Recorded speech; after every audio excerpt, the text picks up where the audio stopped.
Last week, Florida put to death an inmate that had been on death row for quite some time, a man by the name of Donald Dilbeck. Now, Mr. Dilbeck is accused, actually convicted, of murdering two different people. First, he had murdered a police deputy, and that's what initially got him sent to jail. But then he broke out of jail, and when he broke out, he goes to a mall parking lot, stabs somebody to death. They catch him again, try him, convict him. He's on death row. Ron DeSantis, our governor, signed his death warrant, and he was put to death last week. Now, before he was put to death, literally right before the man was put to death, he was able to say his last words. And that man, who admittedly has done some bad things in his life, used his last words to say that even though he's a bad guy, Ron DeSantis, governor of Florida, is much, much worse.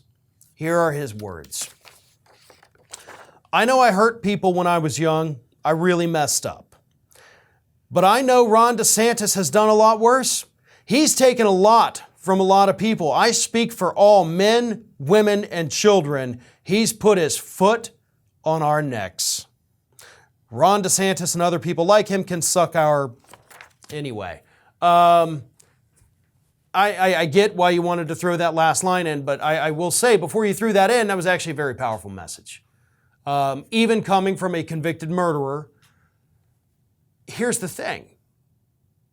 Is he right or is he wrong? Now, I don't want to rehash what this individual did. I do not believe that he should have been put to death, but he was found guilty of killing two people, and I think he should have spent the rest of his time in prison, absolutely. I'm okay with that. The guy's a killer. But is Ron DeSantis worse?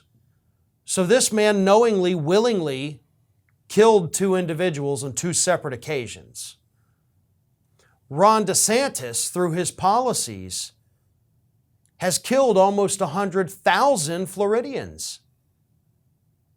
That's how many people here in the state of Florida have died from COVID because of Ron DeSantis' lack of leadership or because of his refusal to allow entities in this state to protect themselves and protect others from getting COVID.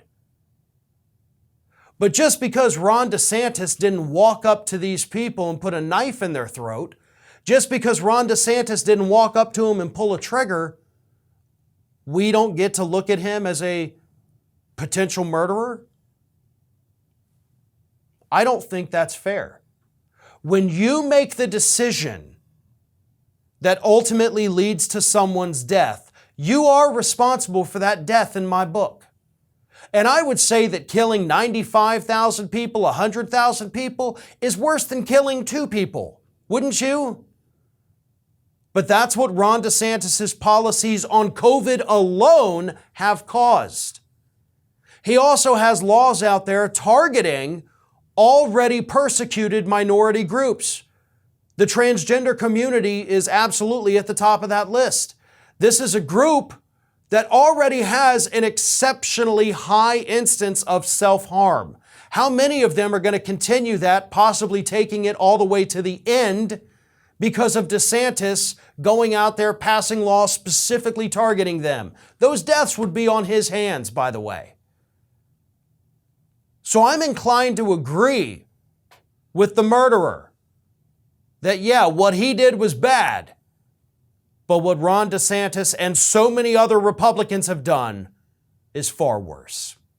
Hey, thanks for watching, and if you want even more Ring of Fire, we encourage everyone to like, comment, share, but most importantly, subscribe, and don't forget, you can find me on all social media outlets at Fair and Balanced.